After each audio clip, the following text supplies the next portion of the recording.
Alright, now we're recording on both. So you just did that to do that? No, I didn't. I wasn't quite ready. I wasn't ready, but fuck it, right? I feel like I said we're recording and then you Well, I was lighting it, and then you said no, not yet, and then you started another recording, and then I was like, all right, I'll hurry up. But I feel like that's not how it went down, but whatever. whatever to me. It's the Morning After Pill Show. It is. Chris and Victor. It is.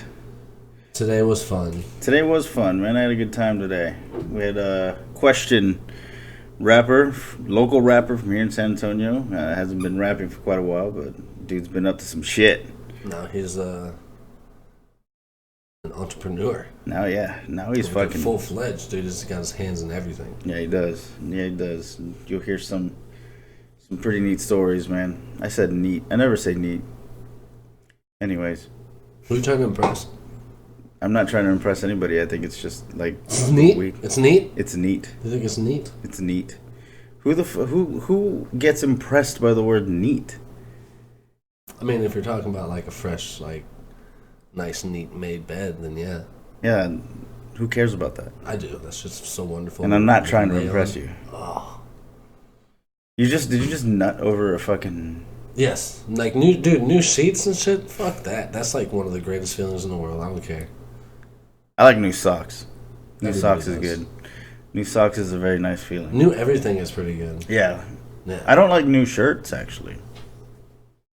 I like a nice worn down shirt. I feel the same way with pants.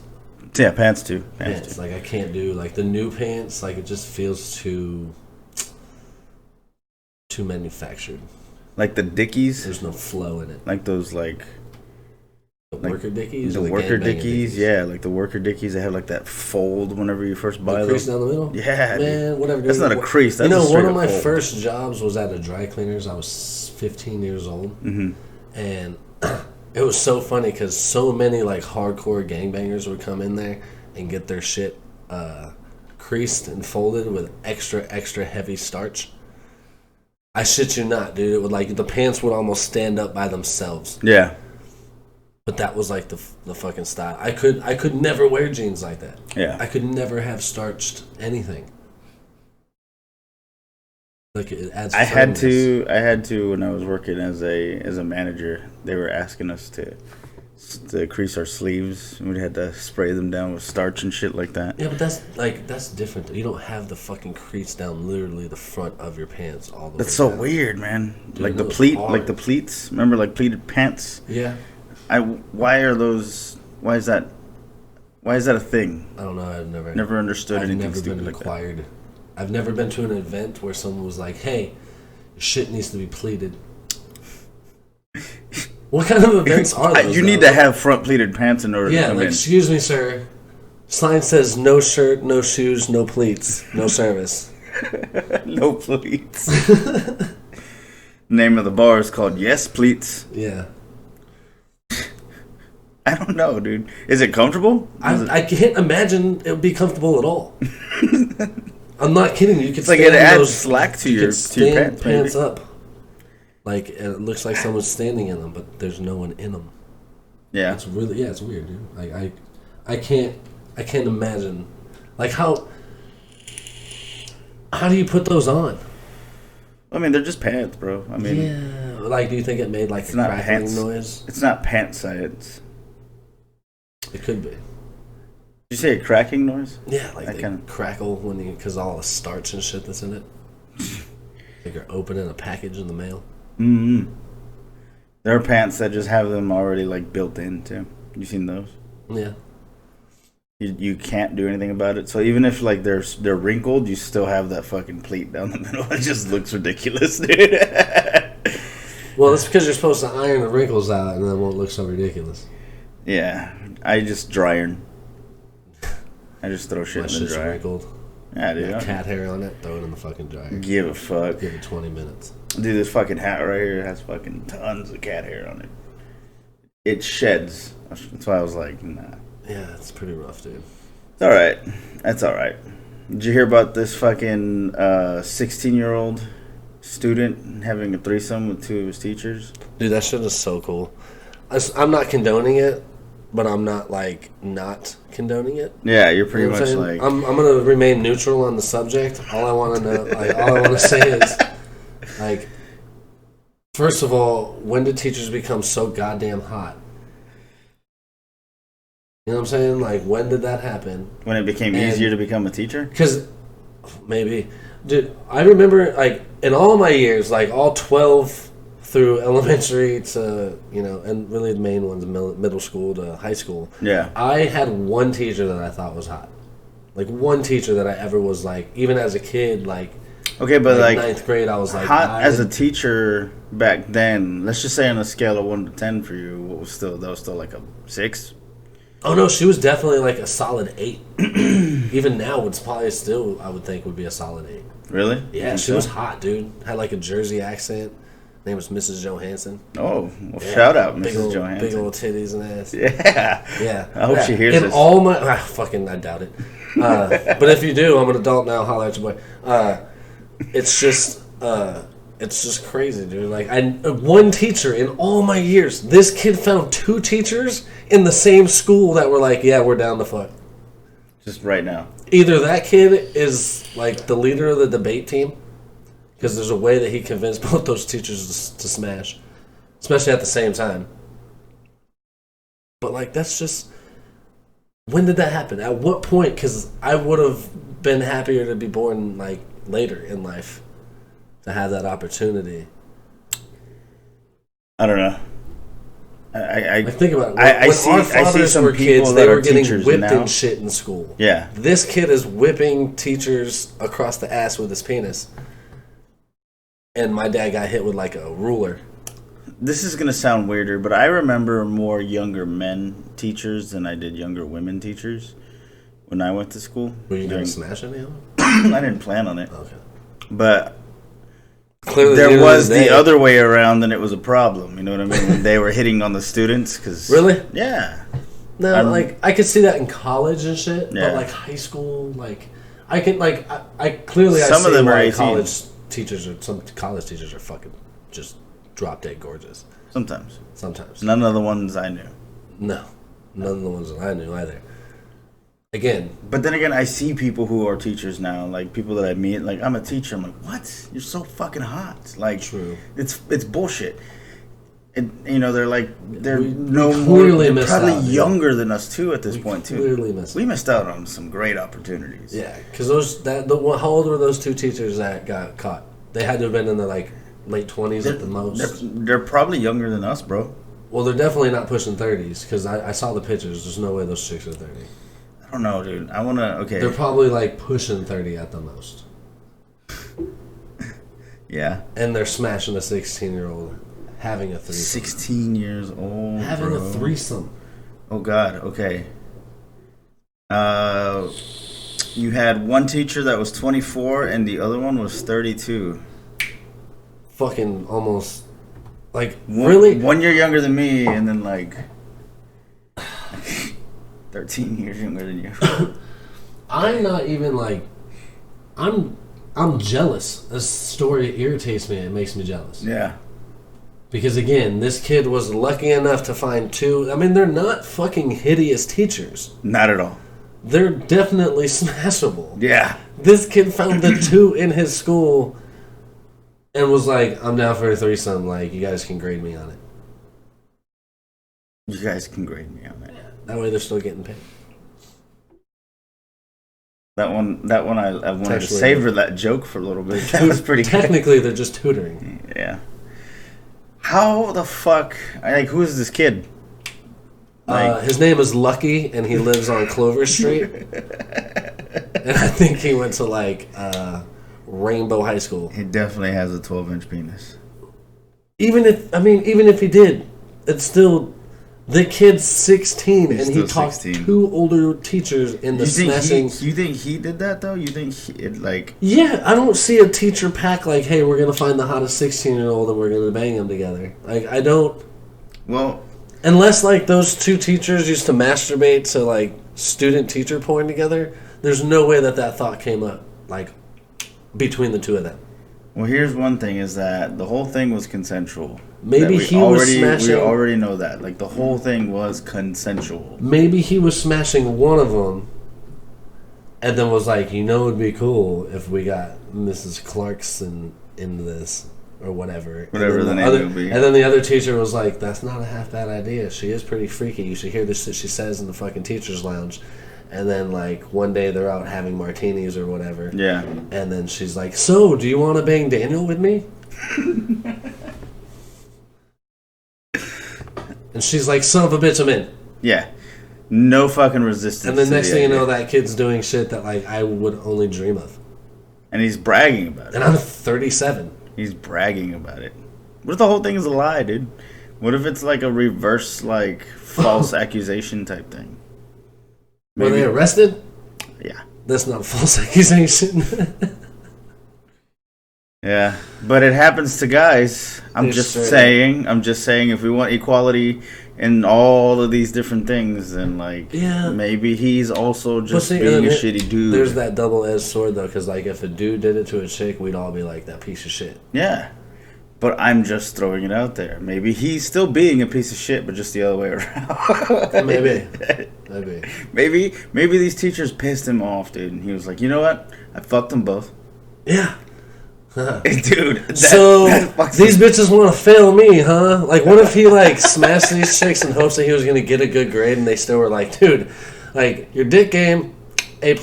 However, your fucking paper was garbage, bro. I have to fail you. Like, I can't give you, like, a C because the A+ doesn't count in the fucking school world. So then he was like, I got both you bitches. Fired. Yeah. Fail me. Yeah. Fail me, whore. I don't know. Because guys are fucking egotistical like that, dude. I just... Again, that's a lucky son of a bitch. All right. Guys, again, we have Question on the show today. You guys fucking enjoy it. Question was a fucking dope-ass fucking conversationalist. Definitely an intelligent guy. The guy's working his ass off still to this day. He hasn't put out an album since 2017, right? Or 2013. Because that wasn't his album that we confused that whole, like... No. He does have... That was that... He did the song with Lil Wayne or whatever in 2017. You're right. Yeah, this guy's worked with fucking Bun B, B.O.B., Lil Wayne, Rihanna, fucking... Who else? Shit ton of people. This guy has got some cred out there. We really appreciate him coming on the show. So... Question. Where the fuck have you been, man? Where have I been? Where have you been? What have you been up to? I got some notes. A lot. I've been up to a lot, man. I have a new recording studio we just finished out. I have a management company, so I have a couple artists that I manage. I'm helping produce a television show for Motor Trend Discovery Channel. I'll let you know. But yeah, there's a ton of shit I got going on. Fuck yeah. Well, break it down. How'd you get to the studio? Like this is brand new studio because I was going through your Instagram not so long ago and it looks like you're still in the process.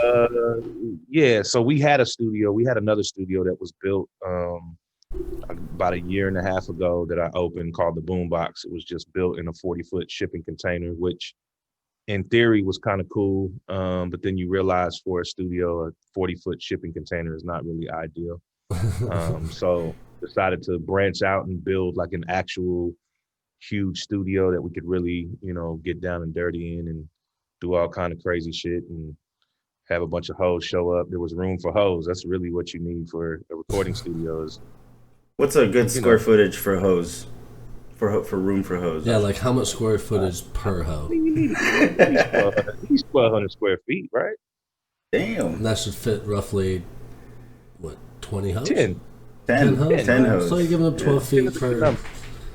You got to do 6 feet apart now, too, so... I thought you were just trying to pack the hose in. So now, because of that, we're probably at 4 or 5. 4 or 5 hose? Just for social distancing purposes. I got you. Yeah. I mean, that makes sense to me. You still got to follow guidelines, bro. Those hoes better be wearing masks. We got 75% capacity for hose. Yeah. Hopefully we'll get in phase 4 soon. We can bump it up and have... I'm getting kicked by my wife. There's no hose in here. Let's just no hose. That out. No hose. I can't personally see you. Well, that's no big deal, but I've seen the studio. I've seen no hose, by the way, if your wife listens to this. I've seen no evidence of any hose in that studio. Yeah, none. Zero. None. Was that good? Did that help you out a little? Yeah, I appreciate that, man. Yeah, no problem. We gotta look out for each other like that. I didn't see shit, but I got you back. So was it the acoustics? I mean, you're in a fucking big ass metal can. Yeah, I mean acoustics. We work wonders in it. That 40-foot shipping container was built to be a mobile asset, so like we could hit the road and record. I mean, we recorded 2 full albums in there. Like while driving? So it wasn't that we couldn't pull it off, but not while driving, but it was intended. That's originally how it was built. It was going to be a mobile asset. And so we're doing that in the future. We're actually going to build a mobile studio and hit the road with it. So it was a good prototype, and kind of learn the ins and outs and what can be done, what can't be done. But now we're getting a little deeper in the woods when it comes to recording. And I have an artist who tracks with a live band, and obviously in that kind of situation, you can't do a live band. So we branched out. We decided to build something bigger, and we have it in this facility where they have, film editing going on for the TV show. They have boxing downstairs. So we have a whole entertainment. So that's kind of the shit we got going on. Are you still in Texas, right? Or no? Yeah, I'm in San Antonio. Fuck yeah. Fuck yeah. Yeah, dude, like any information. That's why I sent y'all the invite. If y'all wanted to come here and record anytime, y'all can. We're getting ready to open a podcast studio that's being built right now. So appreciate it. Yeah, you know what? Tell you what, we'll do that. We'll do that for your podcast. Yeah. Sounds good.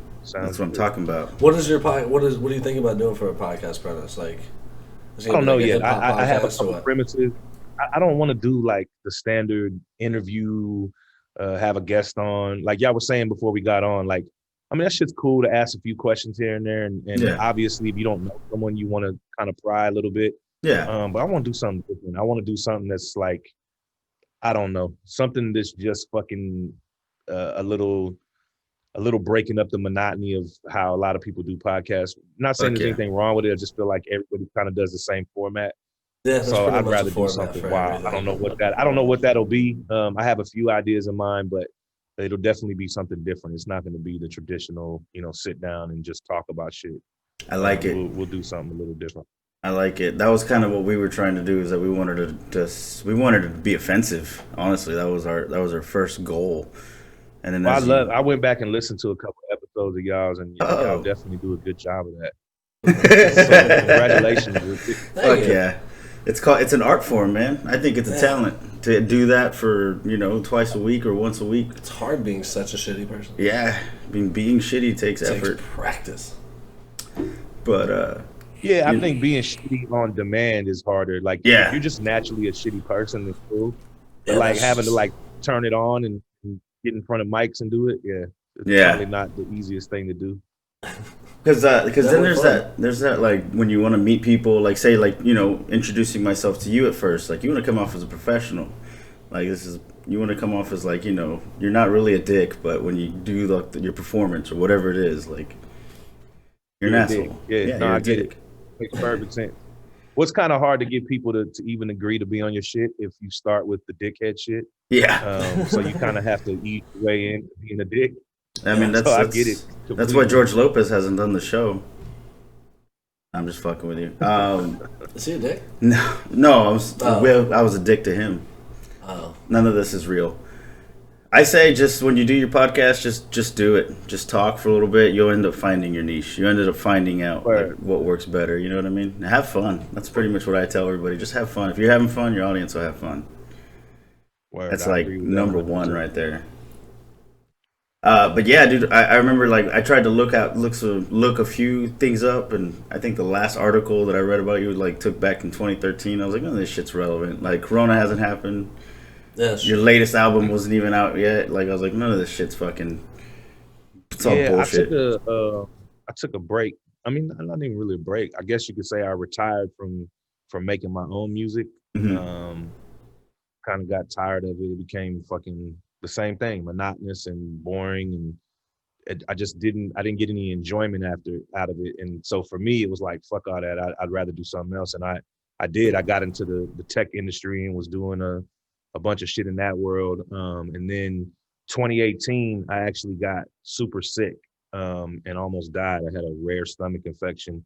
And when that shit hit me, I kind of was like, man, I actually do miss being involved in music. And if I'm gonna die, like that sucks that, you know, I didn't do anything that I wanted to accomplish as far as music goes. So I made a promise to myself that I would jump back in it, and here we are about a little over 2 years later. And that's I'm knee deep in it now. Damn. You almost kicked the bucket. Almost kicked the bucket, almost fucking died. You have the squirts all the time? I mean, what was the worst All problem? the time. Yeah. All the fucking No, time. I had a shit yourself. I did. I had the squirt.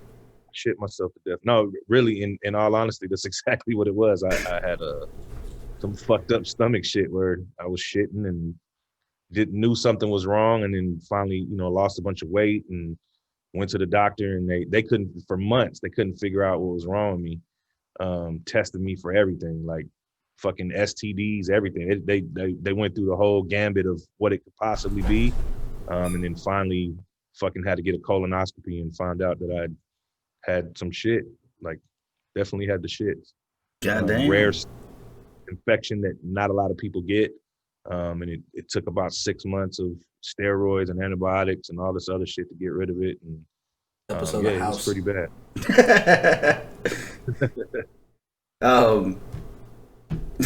That kind of threw me off. What the fuck STDs were they thinking that you were gonna get?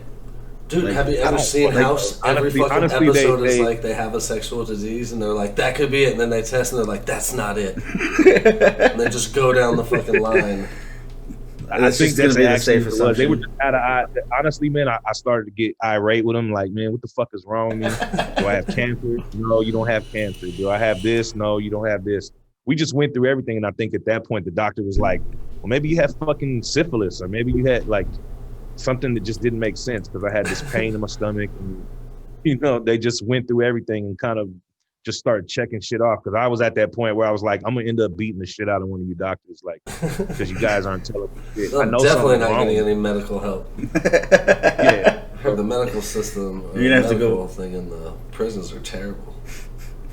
You're gonna have to go to one of those vets that are like, you know, lenient. They'll let you.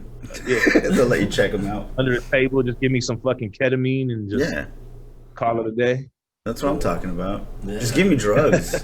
If I'm gonna go out, let me go out happy. For real, though. That's kind of where I was at. Actually, before they fucking told me what it was, I was like, fuck this shit. I'm just gonna stay high and fucking go out.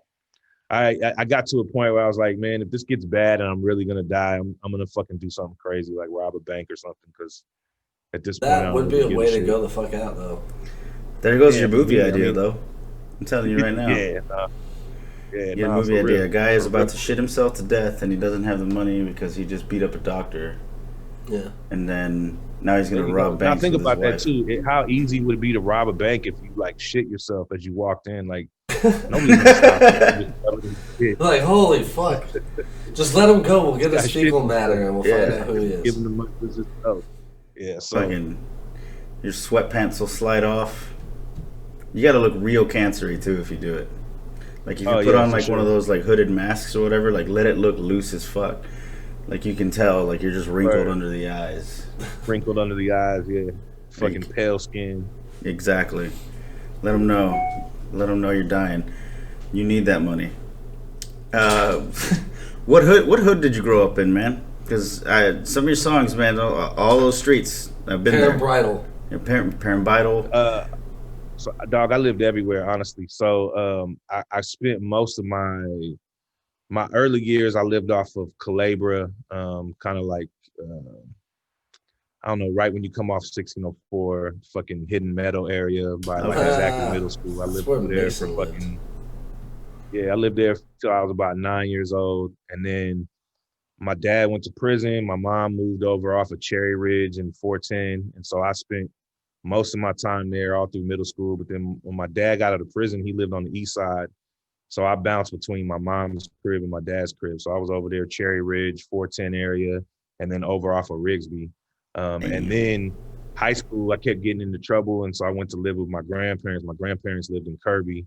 in Converse, Judson area. So I bounced around, man. And then Played my disc senior golf there. year, yeah, my mom moved out to the hill country out near like Bulverde area. So I went and lived out there like my senior year of high school, which was fucking a culture shock, you know, coming from Yeah, dude. Compared to where I everything grew up. you just said right now, and then you went to fucking Bulverde, Yeah, like, yeah. damn. Oh yeah, I lived all over, and then when I got out of the military, I was homeless, and I lived off of Parent Vital. So that's why you'll hear Parent Vital and a whole bunch of old rhymes, because I literally was fucking living out of my car for like 2 years.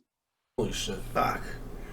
Yeah, man. I mean, Then I hate look to at say you now, this, building but like, studios and shit, and have a mobile studio. yeah, you went. That's pretty step up right there. Hell yeah! Now you It live is in a step up trailer. for sure.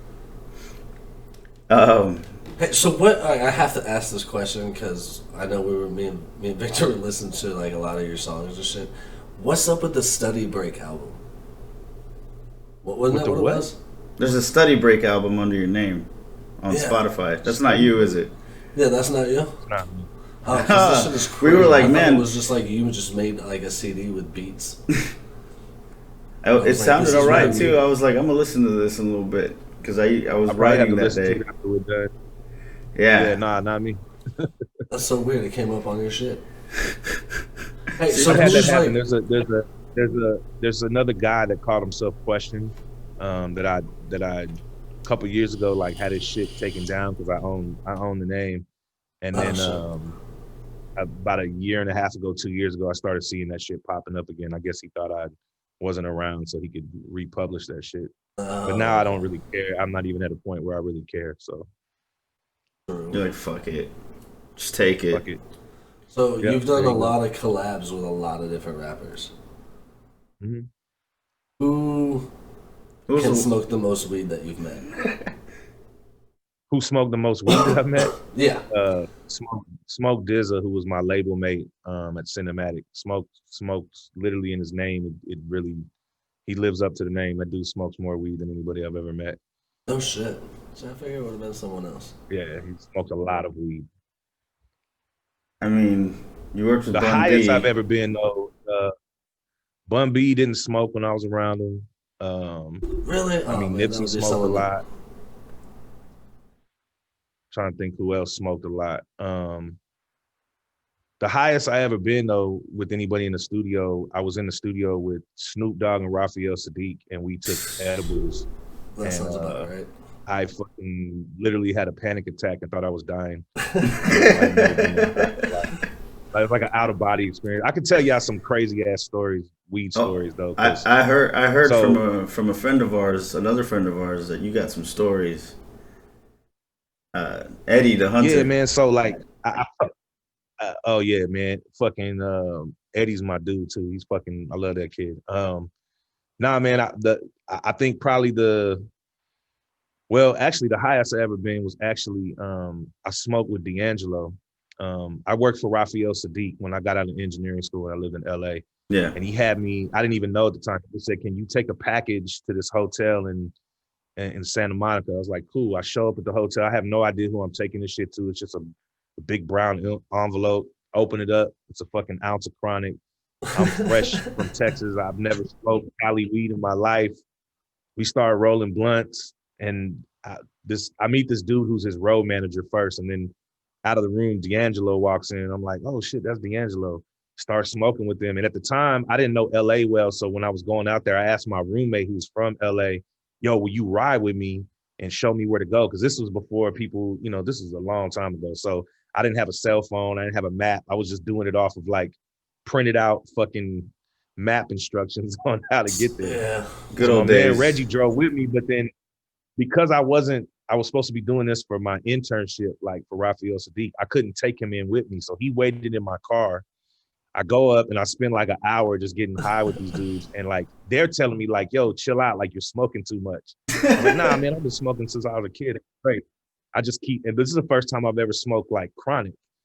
So then I get in the car, I start driving down the 405 with my boy. And all of a sudden I just feel my heart just start fucking beating through my chest. I pull over. I said, dog, I think I'm dying. He says, bro, let's call somebody if you really freaking out like that. He's like, man, your lips are quivering. I was like, bro, I've never been this high in my life. So that in Cali in the 405, they got these phones on the side of the road, like emergency assistance phones. So I called 911 or emergency assistance. The fucking paramedics show up, have me pull off the highway. They pull up on me, and the lady says, "Yo, have you been smoking crack?"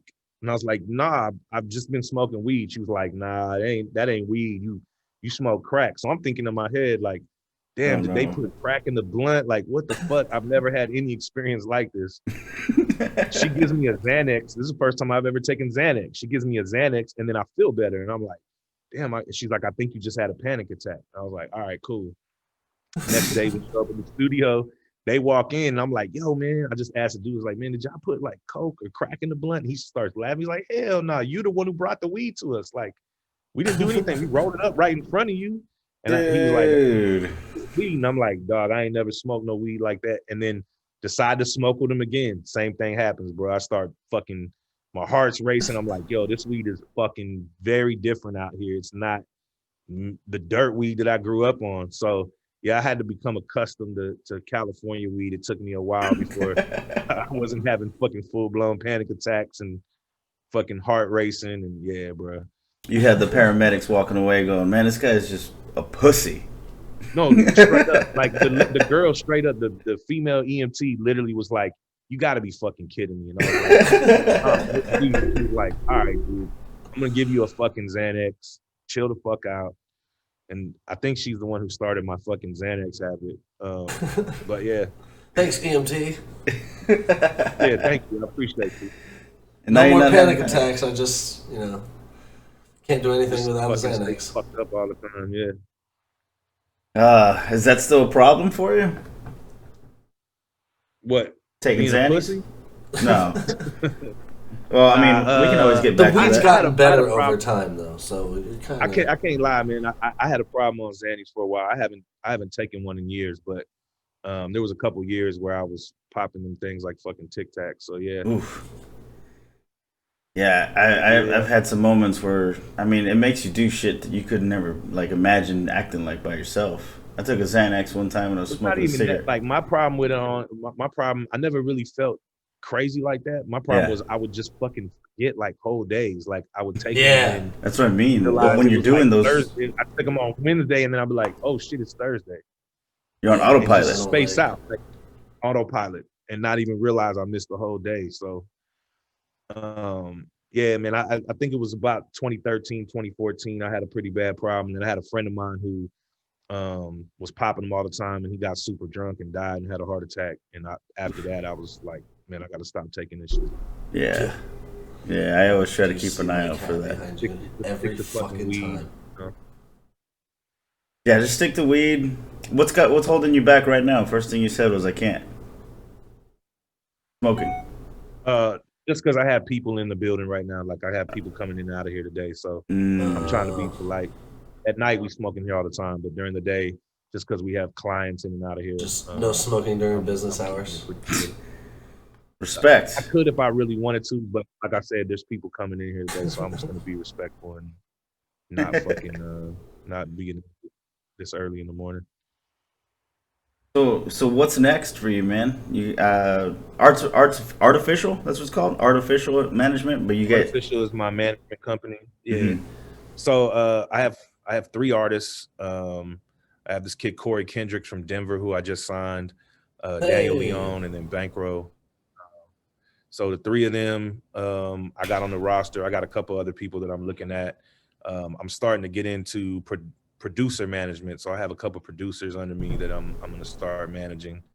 Nice. And then eventually going to get into like e-gaming. I have a guy who's a professional gamer who's fucking unreal, so I'm going to start getting into some esports management. That's where the money is, dude. I don't know enough about it, so I have someone who's kind of teaching me the ropes, but that's eventually what I'm going to get into. And then I got the TV show. So we have a TV show that I help produce called Built for Business that's on Motor Trend.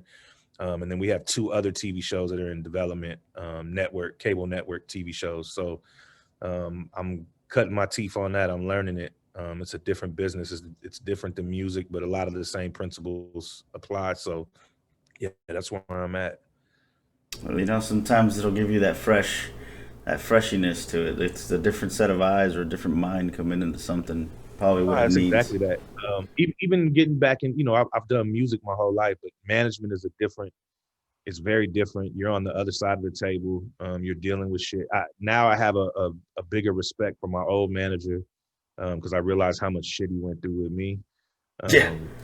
And I wasn't even that much of a headache. So, and now managing 3 artists, and I'm probably going to bring in 2 or 3 more artists. Like I'm gonna have my hands full. So even that is a totally different approach. It's a different life experience, but I love it. I actually love what I do. Who's pissing you off the most right now? It varies day to day. Don't say the wife. They all piss me off. He said, "Don't say my wife." My wife's been fucking. Actually, I got to give her a lot of credit. We just had a baby, so my daughter's 10 months old, and thank you, man. She's handled that pretty fucking well. So I give her a lot of credit. She don't piss me off. Everybody else, yeah, from day to day, it just varies. Yeah, I don't have kids or a wife or a love connection or anything like that, so I never really truly sympathize with anybody when they have a kid. Congratulations, regardless. But deep down, I'm like, I look at you and I'm like, damn, that sucks, man. I love having my daughter. Love having my daughter. I know. She says the weirdest fucking crazy. shit. I'll be honest, man. There's days where being a parent, and he probably knows, man, being a parent is the most rewarding thing in the world. You're like, this is fucking awesome. And then you have a day where you walk out and like her diaper's off and there's shit everywhere, and you're like, why did I do this? Yeah, there's definitely those days. This guy was just dealing with diarrhea like a couple days ago. Yeah. He's just nodding his head. That shit horrible. Horrible. No, it's the parts where like you just sit there and like you stare at them and then they just make you laugh to the point you cry because it's fucking hilarious. Yeah, no, you have those moments and those are rewarding and they feel great. Kill it for me. And then I have two older boys, and my oldest is 21 now. Holy shit, bruh! Fucking yeah, I had them when I was super young. That's a fucking head. Like when they're like 15, 16, fuck all that shit. That's where you're like, why did I do this? Because one, they don't give a shit about you. All they want is some bread. They're like, give me some money or take me and drop me off somewhere until they can actually drive. My son's 21. The only time he texts me is, can I borrow $10 from you or can I borrow $5? And he smokes like crazy. So half the time when I talk to him, he's high as shit. Don't fucking remember anything I tell him. So yeah, that part of parenting is where you're just exactly what you just said, like no sympathy. Nah, I don't expect none after that because it's rough. It sucks, rough. Man. It's like I fucking did this. I fucking made this little bastard. Yep. There's like you clearly picked up on some of my bad habits. Yeah. That's for sure. For sure. Now my son, my whole fucking life, didn't give a fuck that I did music. I took him on tour when he was young. Now it's like, everyone in the industry. He never gave a. Now he's telling me, guess what? I'm gonna rap. I'm like, you and fucking everybody else. So it's like my karma. All right. So how do you feel about the current state of hip hop or rap? Do you feel there's like a mumble rap era? Like, how do you feel about that?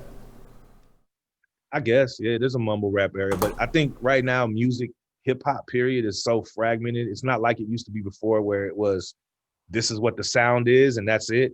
It's so fragmented. It's so all over the place that like, behind you got Royce on the wall. Royce is one of my favorite rappers. This motherfucker's 42 years old. He's out here killing it. So I love Royce. To me, hip hop is in a good place because I feel like 10, 15 years ago, that wasn't possible. A rapper over 40 doing some shit. Nobody gave a fuck about that. True. Now it's so fragmented. It's so hip hop has kind of evolved and grown up. You still have fans in their 40s that are still going to shows, fans in their 30s that are not right now, of course, but before this fucking COVID shit. I just went and saw Bone Thugs like 2 years ago. That's what I'm saying. Like we're in a different era. So as much as there's a mumble rap era, yeah, bro, it's like, it is what it is. Bone Thugs definitely didn't age well. No, but Busy's dope in concert. No, they're dope, but dog, they didn't age well. I hung out with them a couple times. They definitely look their age. Sure. Yeah. He said they look their age. Yeah, I think hip hop's in a good place because it's before everything was controlled by record labels. Now with streaming and Oh technology, yeah, there's like so many branches to fucking get yourself out there. yeah, bro. You can. I mean, there's guys that have careers off of YouTube videos. They're not even putting out music the traditional way, and they're out Yeah. here making money. So Tom I think there's a McDonald. lot of opportunities. There wasn't there 10 years ago. You see artists doing podcasts now that are, Joe Budden's fucking got a top rated podcast. Like Royce and Lupe hip just hop's released. They have evolved a and branched out. podcast. Yeah, Lupe and yeah, that's what I'm saying. There's so many avenues, so many opportunities. So I think it's in a good place, but it's a very different place, and you have to learn how to navigate and adapt. It's not the traditional like let me get something on the radio. Like all that shit is kind of played out. Like we're in a whole new wild It's wild the west. same like 6 songs on the radio nowadays anyway on every station. So Yeah, that's what I'm saying. Like there's no variety, there's no nothing. But the true reason is not that many people listen to the radio anymore. They're listening to streaming service or a podcast or on YouTube or whatever. Like people are not going to the radio as their source of what's dope anymore. So we're just in a new time, a new era. It's true. It's very true. There is a whole lot of that mumble shit though. So I mean, it is what it is. Yeah, but that's what happens when anyone can put shit out now. Well, I just was wondering because, like, they're already going back to like how they used to dress in like the 80s and 90s, right? Like the early 90s, that like color scheme and all that shit's coming back. Champions making it come back. You know why that is? Shit. You know what that is? I'll tell you why that is, and why things are cyclical is because somebody who grew up in the fucking 90s loved that shit and loved all the colors. Then it's not even that. It's they become the executive at some company and they go, yo, you know what would be dope? If we bring back fucking, Jinko jeans. And they were like, yeah, let's bring it back. Cause these kids don't know what the fuck it is. Yeah. You know what I mean? So to them, it's new. Bro. You know what I mean? Like my son does that shit. He'll rock something. I'll be like, motherfucker, I was wearing that shit in 8th grade. What the fuck? Like, and he's like, no, you weren't. It's some new shit. There ain't no new shit, bro. I promise you ain't no new throwback jerseys. That's the new thing. My son's talking about throwback jerseys. I was like, bro, I grew up in the throwback jersey era. That's every rapper was wearing throwback jerseys in the late 90s, 2000s. Yep. And to them, it's all new. It's some new shit to them. So really, it shows you how gullible young people are. Like, you can just take some shit from 15 years ago and recycle it, and they have no fucking clue. They think it's brand new. That's why you can just lie to them. That's why about every 15, 20 years, you see the slinky come back because there's a fucking whole generation of kids that are like, the fuck is a slinky? Oh, it climbs the stairs. That's cool. Like, you know what I mean? Like, It's just that in the same way with music, same way with look at movies. They remake these fucking movies, and these kids don't even realize they're remakes because they have no fucking clue. So, yeah, bro, that's all it is. Even in the porn industry, they're starting to fuck their families again. That was real hot back in the 70s. That's very true. And then now they're fucking their families again in today's time, which I never got because my parents stayed together. And my sister's really not that attractive, so like I never understood it. But I could see if you use those actors. I noticed that too. Like on all the porn shit, it's all like my stepmom, fucking stepbrother came and caught me masturbating. I'm like, what the fuck? Like, my favorite ones are the hotel one where they get a hotel room. They're like, Dad only booked this one bed. Shit. What's that? The era porn that we had when we were kids. We had was the landing strip was like new when I was growing up. Yeah, no, that was a big thing. The landing strip. I remember fucking because I my age. I remember the goddamn. They had like the porn channels on cable, but it was like the squiggly lines, and you trying to fucking see a titty. Yep. Sometimes you would get it though. Sometimes you'd see that titty, and then sometimes you'd be like, "Oh, that'd be definitely a titty." Just ignore the guy moaning. You had fucking 10 seconds of enjoyment, and you gotta wait for it to show back up. And they wonder why it takes us like 10 minutes to finish. There you go. We grew up on squiggly porn that we had to get out real quick. Channel 99 if you grew up here in San Antonio. Channel 99. Channel 99, that's right. Yep, back with the fucking cable companies and Time Warner shit. I don't know about y'all. I don't know if y'all ever got caught, but like I would order them shits, and then 20 days later, my mom would come in. What the fuck is this on the bill? Big tits free. And I got caught for $4.99, $6.99. I got caught for not deleting the history on the computer. Ooh. See, that's how it shows you. Like I'm old. With dial-up and shit. Yeah, I was past that. By the time I was already fucking by the time that shit became, I didn't get to experience like the true internet porn era. I was in the fucking like having to go steal somebody's fucking, VCR tape and DVD and having to pop it in and fucking, you know what I mean? Get someone to go to adult video and fucking cop a few fucking skin flicks for you, and very different. The stores have died out. Even realize. Nah, man. Nah, you don't. It's not even a thing. Not only do they miss out on the thrill of Blockbuster, but they miss out on the thrill of adult porno shops. Well, they got their toys. It's still a good toy industry, and they do like the theaters, and they have like actually like assigned glory holes. So I mean, you're good. Oh, where are these places? Usually they don't have names, but they'll just have like a 3 X's. There's like one heading like towards by Splashtown. I don't know if it's still open, but I know that was one of them places. There'll be like 2 cars there, and you're like, who's in the glory hole? Man, I didn't know that. I know what place you're talking about. I didn't know the glory hole. Oh shit! It's one of those you gotta ask type situations.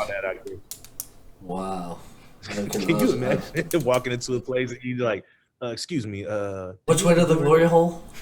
I want to put my dick through something and let someone touch it.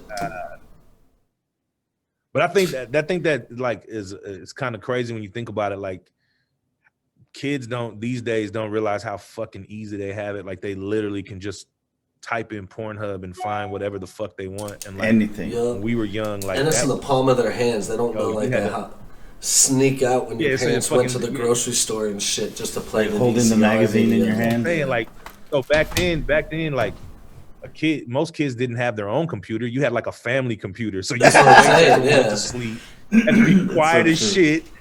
Try to fucking jerk your dick for fucking 3 minutes and hope that nobody heard you. I'm going to the store real quick. I'll stay here. Are you sure? Yeah, okay. It's like you wait like 5 minutes after they leave, then you throw the DVD or the VCR, the tape in the VCR, and you're like, meh. I see. I had the times where I was. And then, I used to watch. Worse is if you forget to fucking take the tape out, and then later on, your mom. I had that happen to me. She walked in. What is this in the VCR? I don't know where the fuck that came from. We had you're the only one home. Remember that show on HBO? It was called Real Sex. Yeah.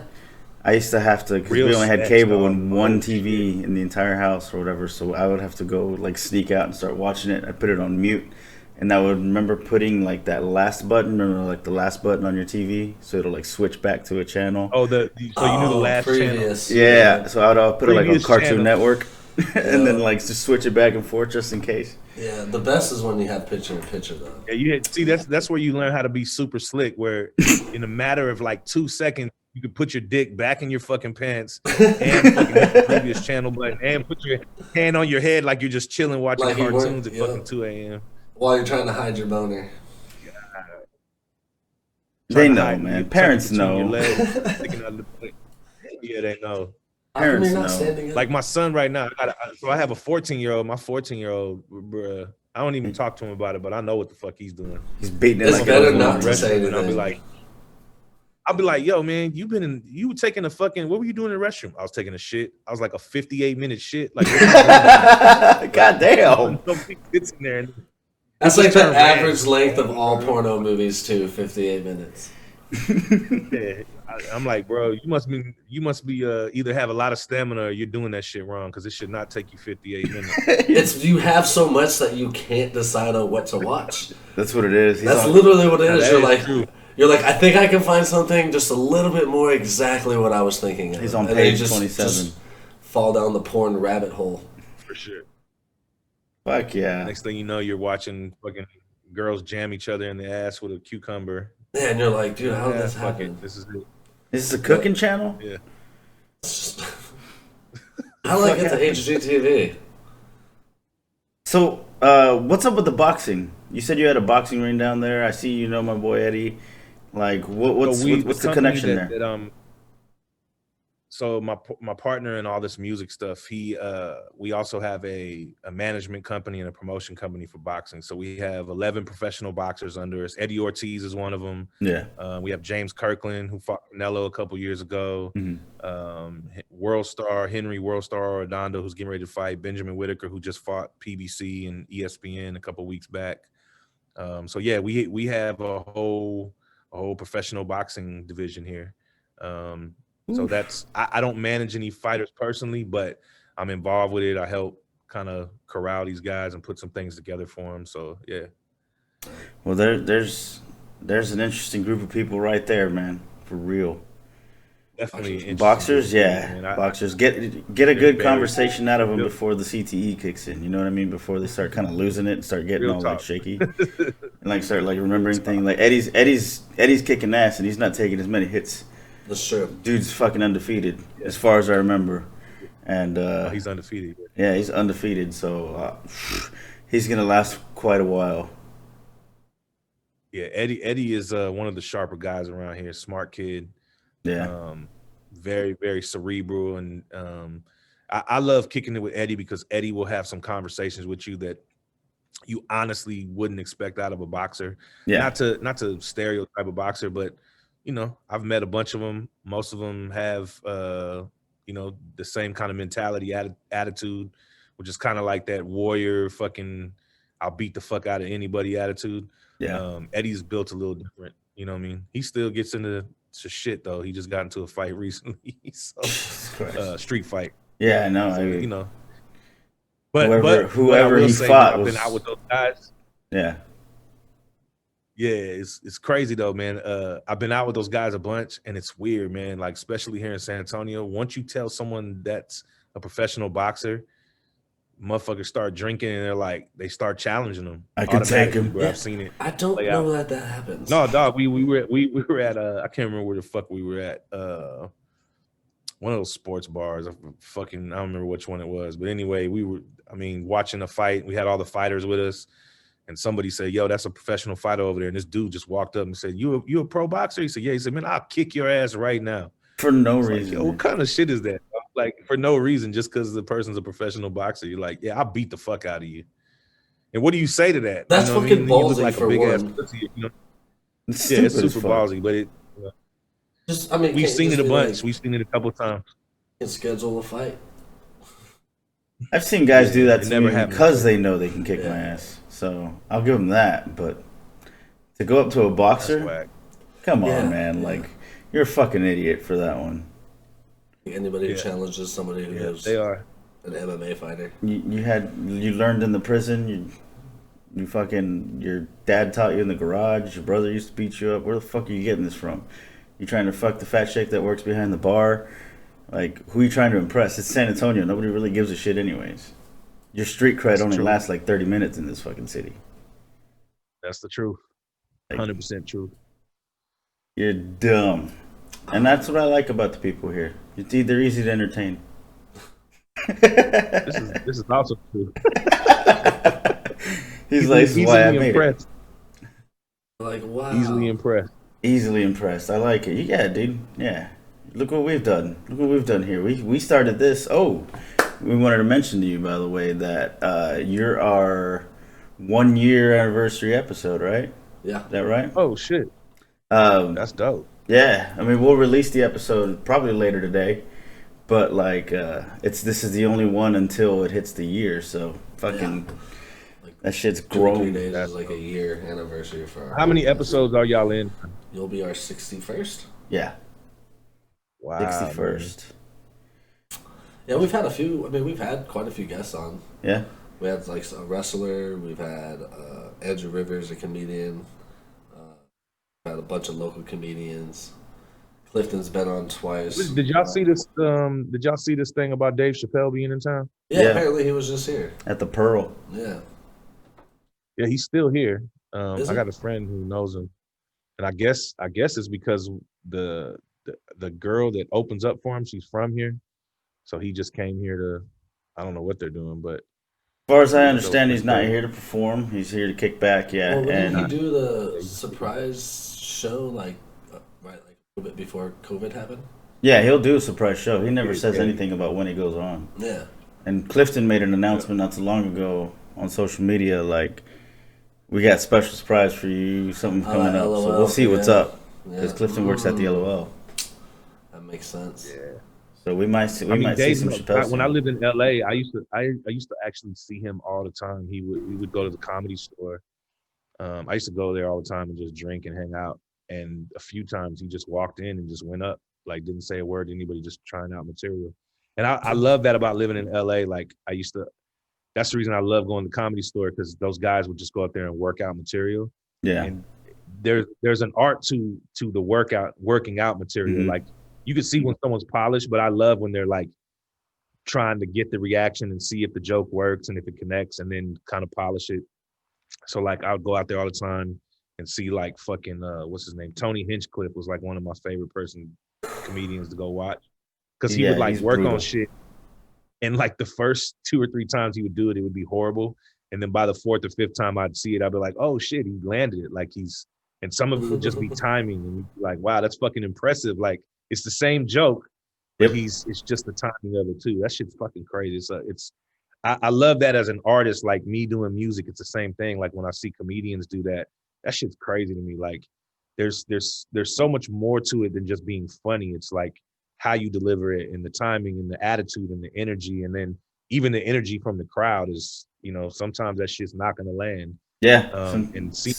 Sometimes it just works on different crowds. Seeing people bomb is also fucking fun. Like, especially in LA, I'd see all these like upcoming comedians and they would bomb, and it's fucking great. It's almost as good as seeing somebody kill, seeing someone bomb. But it's dope because a lot of those guys, they'll bomb and then they just get right back up. You'll see them 2 weeks later just trying again, and fucking It's dope. I love that shit. I always actually try to compare it to rappers. I always like it feels like being a rapper sometimes, because you go up there, you're practicing your art, you try to get booked a certain way, you're trying to like work with people, you try to collab with people on certain things sometimes, or like just whatever it is. I think it's very similar. And you see some of the comedians, like, there's rappers that are not technically good rappers, but they have a personality, they have an energy. Mm-hmm. To me, it's the same thing with comedians. I'll see comedians who I'm like, on a technical level, you're not that funny, but your energy and your personality and the way you carry yourself, it gets you further than it would if you weren't doing all those things. So I think there's a lot of similarities in it too. That's for sure. Look at you. How long have y'all been doing the comedy thing? Shit, I'm only I'm not even a year in yet. And I'm getting gigs and getting out there and fucking. I mean, something like that. It's always about promoting yourself. So, but I don't mean to flip it on y'all, but like, who's your influence when it comes to comedy? Like, who are you just like is the fucking shit? Well, for me, George Carlin, right off the top. Yeah, George Carlin's always a great. Woo! George Carlin is my favorite comedian. That's fucking dope that you said George Carlin. That's my favorite comedian of all time. I've always been fond of Sam Kinison. He was one of my favorites. That's a good one too. Sam Kinison is great. Andrew Dice Clay was great starting out. Andrew Dice Clay was great. Man, then you have like the family friendly ones, like Jerry Seinfeld is one of my favorite comedians. Yeah, he's funny. Yeah. Doug Benson. Jerry Seinfeld, like the king of like just fucking of nothing. Like, he's literally the king of nothing, dude. He just talks about nothing, but he like he just makes it so interesting. Funny. Yeah, you're like, God. Yeah, for sure. He's mastered the art of George Carlin, man. George Carlin. George Carlin is. He's like most comics nowadays. They always tell you like, talk about what you know or talk about what you've experienced. But he was always like, this is what makes me mad. This is what's driving me crazy. Right. And he would just express it in such a way that you wouldn't even think that, like, did he write any of this shit or is he just up there bitching? But like, I feel like a lot of that's the art of it. Yeah, he's just up here off the top of his head. Yeah, I think for me, George Carlin and like Chris Rock, early Chris Rock is fucking genius to me. Yeah. And then I do like Chappelle. I think Chappelle's fucking pretty dope. That last special he did was fucking. Whew, he hit some buttons. What? That Sticks and Stones specials that he did. Oh, yeah. Dude, I was so happy to see him doing that shit again, though. Hell yeah. But, so let's flip it back on you, man. What influenced you? Now, who are some of your favorite rappers? The dude on the poster behind you, Royce the 5'9", is one of my favorite rappers, like, right now, current. Oh, that's signed, by the way. I just have it turned around. It was my daughter's first concert. She was like 9 months, or like she was 7 months, really, like old inside the belly. Yeah. I think we just became best friends with Question. Royce is my dude. You know, I Royce love is Royce. one of my favorite rappers. Killer Mike is one of my favorite rappers just because on a personal level, I know him. He's a mentor to me, but he's super fucking dope. So Killer Mike, Royce, those are guys that I really, really love now. But like my influence is coming up. Like when I was really starting, I was a huge Redman fan. Scarface was my favorite fucking rapper forever. Probably still is my favorite rapper just because I thought he was such a dope storyteller and like he was from Texas. Obviously, Bun B is somebody I looked up to and loved growing up. I loved Eminem growing up.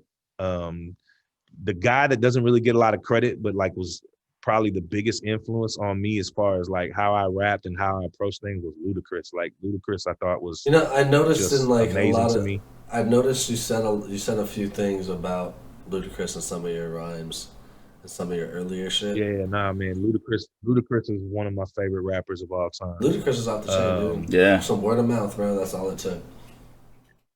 Word of Mouth is one of my favorite albums of all time. And that shit is so funny. Yeah, so I like a lot of and- people like that, but like currently, yeah, no, that's what I love about Luda was he could really, really rap, but he was also funny. He was edgy. Yeah. He Yeah. could be even corny, but still pull it off, which is hard to do. I mean, it really is. It's hard to do. So Luda was someone I really, really loved. Like I said, Face, Newer Bun shit's B, still tight too. um, uh, like I really, really like Black Thought from the Roots, one of my favorite rappers. Ooh. Um, yeah, fucking even early Lupe was fucking amazing to me. I'm still, even though I think he's fucking batshit crazy, I was a Kanye West, stan for a long time. We were So- talking about him like in the early days of the podcast, and then just a couple days ago we saw you worked with B.O.B. and we were like, dude's a flat earther, isn't Dude, yeah. Did you know B.O.B. is a flat earther? I didn't know that. Did he talk to you about it? Nah, so when I knew B.O.B. was like when he was Like pretty- first started, right? Yeah, he was like normal when I met him. He wasn't a big, he wasn't a big Normal. He was just normal. Yeah. And like then over the years, like I noticed he not even before the flat earth shit, he just started saying wild shit, like wild shit. Yeah. My favorite part about the whole B.O.B.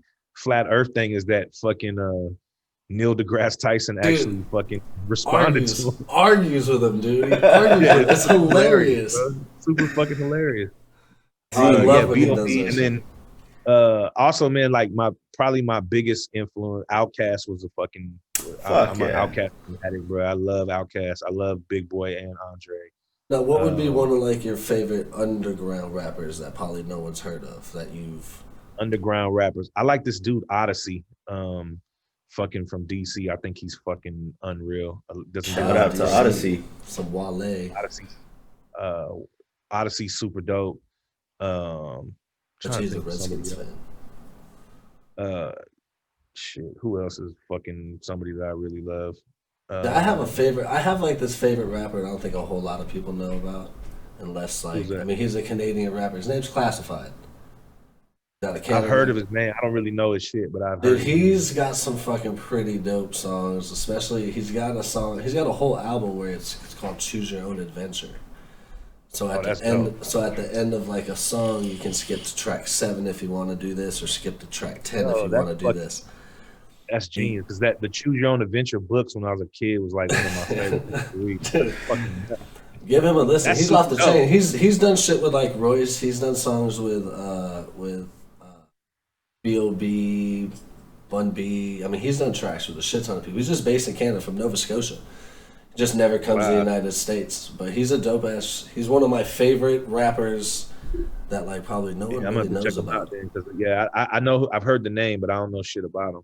Yeah, it's pretty talented. He's been out forever. He's pushed a lot of songs out over like. Yeah, I'm gonna definitely peep him out. Damn, 15 years. No, he's been around for a while, dude. Ooh. But check out that Choose Your Own Adventure shit. That's off the chain. I'm about to get it here when we get done with this. That's what I'll be listening to next. Yeah, send me a text. Let me know what you think about it. And then try to convince him to come down here to do a fucking show for once. Okay, Because that would be I dope. can be pretty convincing. I can't fucking fly to Canada.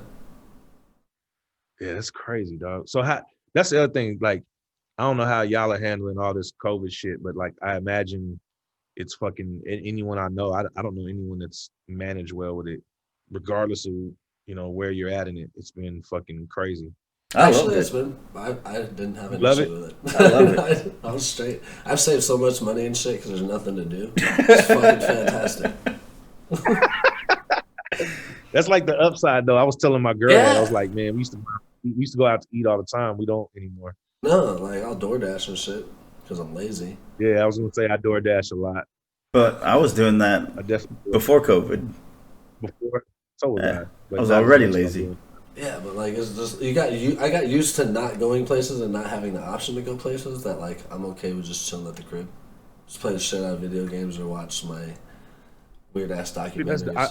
I think it just depends on the kind. I'm 10 years ago, this shit probably would have crushed me because I was always out doing shit.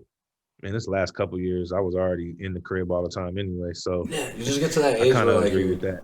just But get to that it's age where you definitely just want to fucked be at up home. money for me. It's fucked up opportunities and shit that I was trying to do.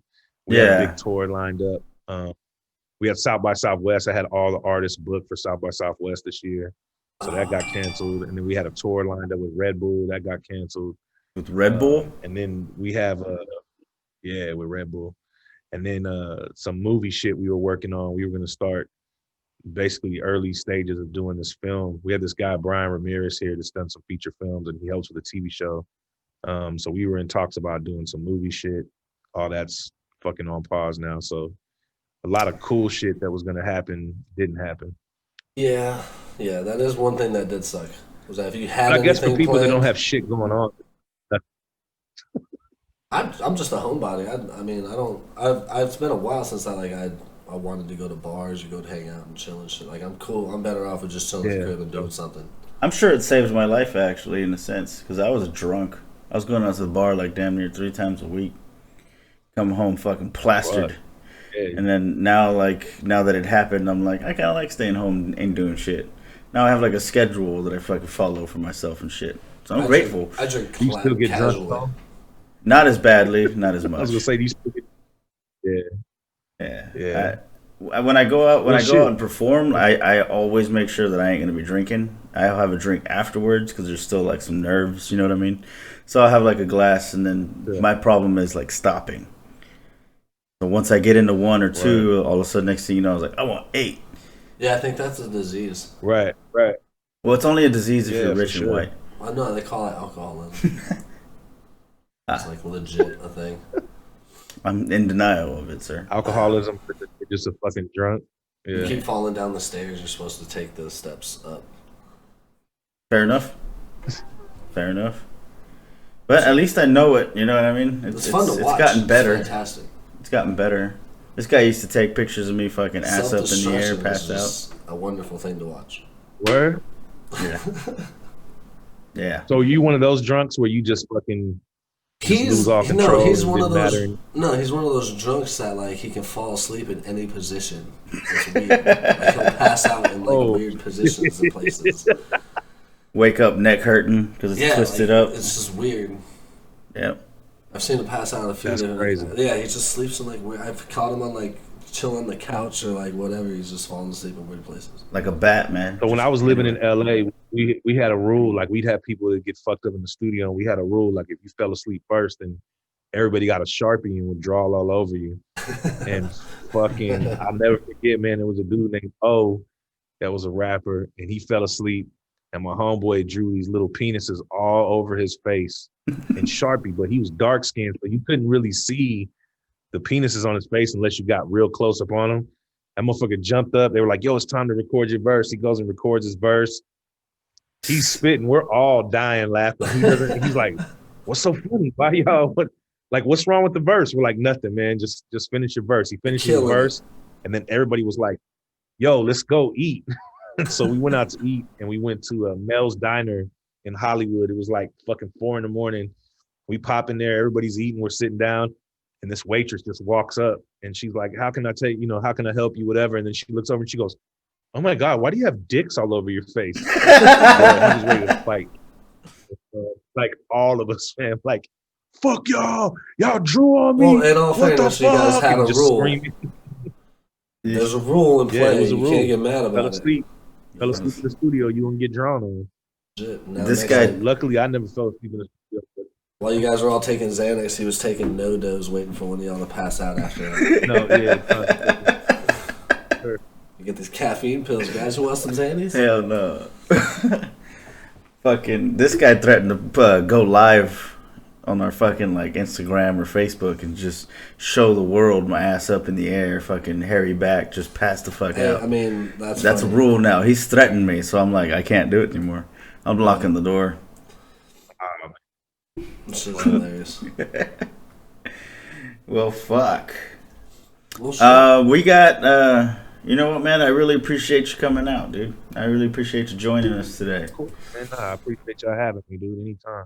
Cool Y'all definitely stuff. gotta at some point pull up, come check out the spot. I would Once absolutely you get love the podcast to. thing going here too.